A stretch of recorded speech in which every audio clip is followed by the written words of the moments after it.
안녕하십니까. 유니TV 한반도는 지금의 이영화입니다. 오늘은 정치군사분석과의 박성림 서기관을 모시고 한 주간 한반도 동향을 알아보겠습니다. 서기관님 안녕하세요. 안녕하십니까. 북한에서 김정은의 공개 활동을 연일 보도하고 있지 않습니까? 네. 얼마 전에는 김정은의 육성 연설과 비행기 이용 장면을 공개해 눈길을 모았는데요. 그 소식 전해주시죠. 네. 지난주에 김정은은 공개 활동을 4건 공개하였습니다. 북한 매체 보도일 기준으로 4월 2일 모란봉 악단의 공연을 관람하였고 백두산 지구 혁명 정적지 답사행군 참가 지휘관들과 담화를 진행하였습니다. 4월 6일과 7일에는 공군과 해군의 남자 축구와 여자 축구 경기를 각각 관람하였다고 합니다. 김정은은 백두산 답사 행군에 참석한 지휘관들과의 담화에서 육성연설을 하였습니다. 이번 육성연설은 금년 들어 3번째 김정은의 육성연설이 되겠습니다. 이 연설에서 김정은은 지금 정세는 매우 엄중하며 미국의 대조선 적대시 정책을 절대로 용납지 않을 것이며 정군의 싸움 준비 완성과 전투력 강화를 지시하였습니다.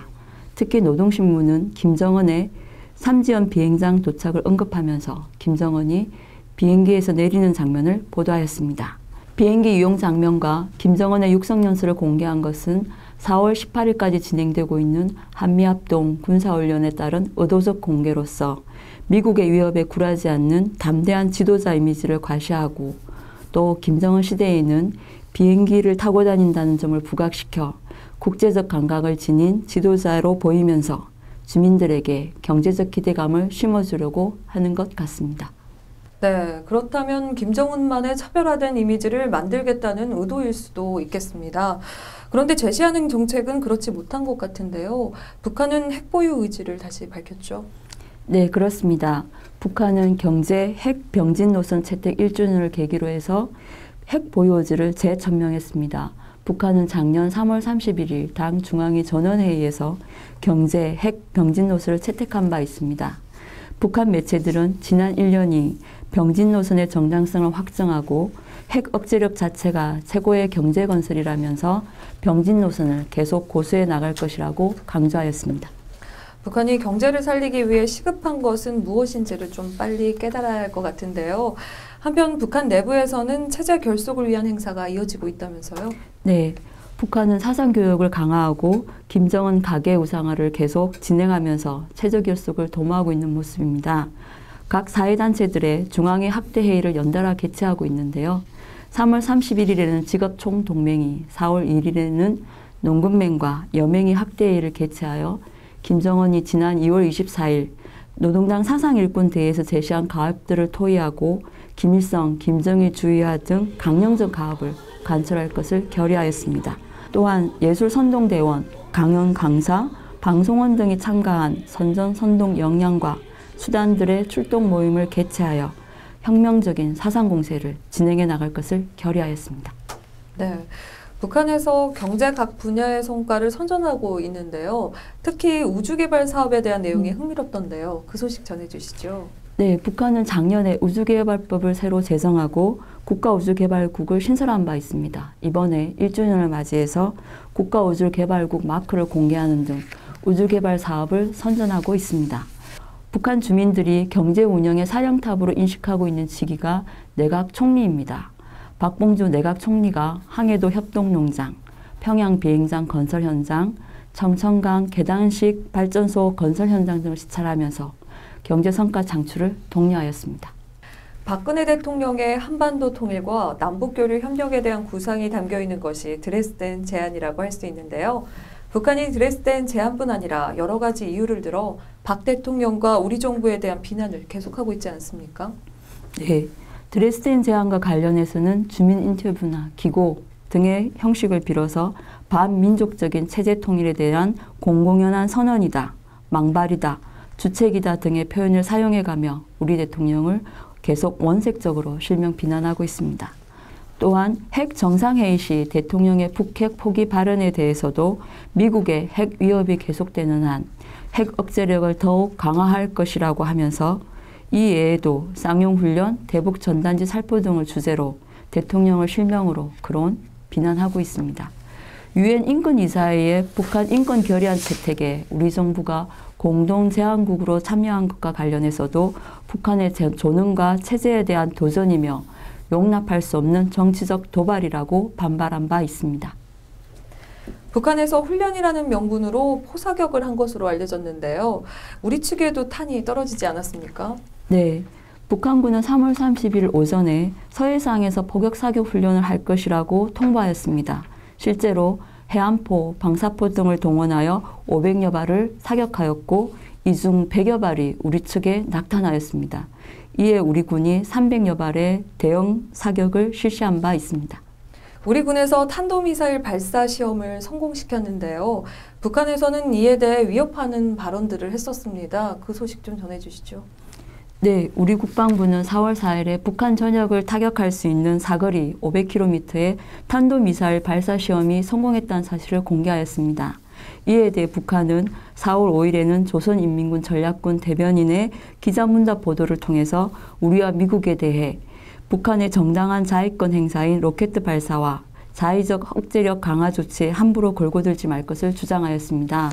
또한 4월 7일에는 북한의 국방 분야 과학기술 연구기관으로 알려진 국방과학원 대변인 성명을 통해서 만일 공화국 북반부에 미사일이 한 발이라도 떨어진다면 모든 적 본거지를 미사일 세례로 불마당질하겠다라고 위협하였습니다. 네, 우리 측에서는 북한에서 온 것으로 보이는 초경량 무인 비행 장치가 파주와 백령도에서 발견되어 떠들썩했었는데요. 이에 대한 북한의 입장 발표가 있었나요? 네, 무인기와 관련해서는 북한이 직접적으로 언급한 내용은 없습니다. 다만 조선인민군 전략군 대변인의 기자문답 보도와 국방과학원 대변인 성명에서 상투적인 모략 소동이다 라고 언급하면서 우리 측의 탄도미사일 시험 발사 성공이 무인기 사건을 수습하기 위한 것이라고 비난하였습니다. 지난번에 우리 측이 NLL을 월선한 북한 어선을 구조하여 송환했을 때 북한에서는 비인간적인 인권 유린이라며 복수 결의까지 하지 않았습니까? 그런데 여수에 침몰한 화물선에 대해서는 전혀 다른 반응을 보이고 있다면서요? 네, 그랬습니다. 4월 4일 여수 앞바다에서 몽골 국적 화물선이 침몰하였는데 여기에는 북한선원 16명이 승선해 있었습니다. 우리 측은 구조 작업을 진행하였습니다. 북한 매체는 인도주의적인 견지에서 구조 사업이 진행될 수 있도록 국제적인 관례에 따라 협조해달라고 밝혔습니다. 우리 측은 4월 6일에 구조선원 3명과 인양시신 2구를 판문점을 통해 북측에 송환한 바 있습니다. 네. 북한은 유엔 안보리의 북한 미사일 발사 규탄 성명과 관련해 미국을 계속 비난하고 있지 않습니까? 역사 문제와 조총련 건물 문제를 들어 일본에 대한 비난도 나오고 있죠. 네, 북한은 3월 30일 발표한 북한 외무성 대변인 성명을 4월 3일에는 유엔 안보리에 공식 문건으로 배포하면서 로켓 발사는 자의적 군사훈련이다. 자의적 군사 조치를 계속 부정하면 미국 자체가 위태로울 수 있다라고 위협하였습니다. 일본과는 또한 3월 말 북경에서 국장급 회담을 개최하여 일본인 납치자 문제 등을 협의하면서도 일본의 군국주의와 역사 문제, 조총련 본부 건물 매각 등을 소재로 해서 비난을 계속하고 있습니다. 일본 도쿄지방법원이 조총련 중앙회관 건물을 매각하겠다고 결정한 것에 대해서 일본은 북일 관계의 운명을 망쳐놓을 수 있는 총련 중앙회관 강탈 책동을 걷어치워야 한다. 이렇게 주장하였습니다. 미일과는 반대로 북한이 몽골과 러시아와는 경제 협력 교류를 강화하고 있죠. 네, 몽골과는 북몽골 친선 공동회사 설립에 대한 양해문과 북무역성과 몽골 노동부 간의 양해문을 조인하고 김영남 최고인민회의 상임위원장이 몽골의 공업 및 농업상 일행과 면담하였습니다. 러시아와도 북러시아 간 경제적, 문화적 협조에 관한 협정 체결 친선 모임을 개최하는 등 경제 협력을 강화해 나가고 있습니다. 이번 주 북한의 동향을 전망해보는 시간인데요. 북한의 굵직한 행사들이 많이 예정되어 있지 않습니까? 전해주시죠. 네, 이번 주에는 북한의 정치 행사가 연이어 개최될 예정입니다. 먼저 4월 9일 최고인민회의 제13기 제1차 회의가 개최될 예정입니다. 김정은 집권 이후 처음으로 대의원 선거를 실시하고 개최되는 첫 회의로서 내각의 사업과 예결산을 처리하며 국방위원회와 내각 등을 조직하는 권한을 가진 만큼 어떤 내용이 공개될지 주목할 필요가 있어 보입니다.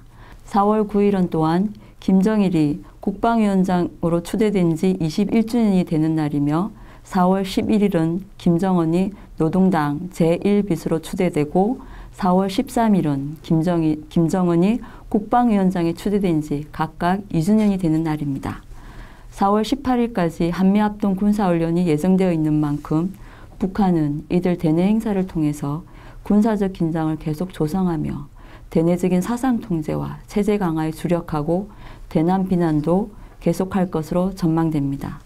특히 한미일 육자회담 수석대표회의가 4월 7일에 워싱턴에서 개최되었고 로버트 킹 북한 인권특사가 4월 10일까지 방한 중에 있습니다. 이 외에도 4월에는 김일성 생일, 조선인민군 창건일, 오바마 미 대통령의 방한 등이 예정되어 있는 만큼 북한은 이러한 일정들을 계기로 핵 불포기 입장을 계속 천명하면서 대남, 대미 비난을 한층 강화할 것으로 예상됩니다. 네, 지금까지 한 주간의 북한 동향을 알아봤습니다. 정세분석국 박성림 서기관께서 함께해 주셨습니다. 서기관님 고맙습니다.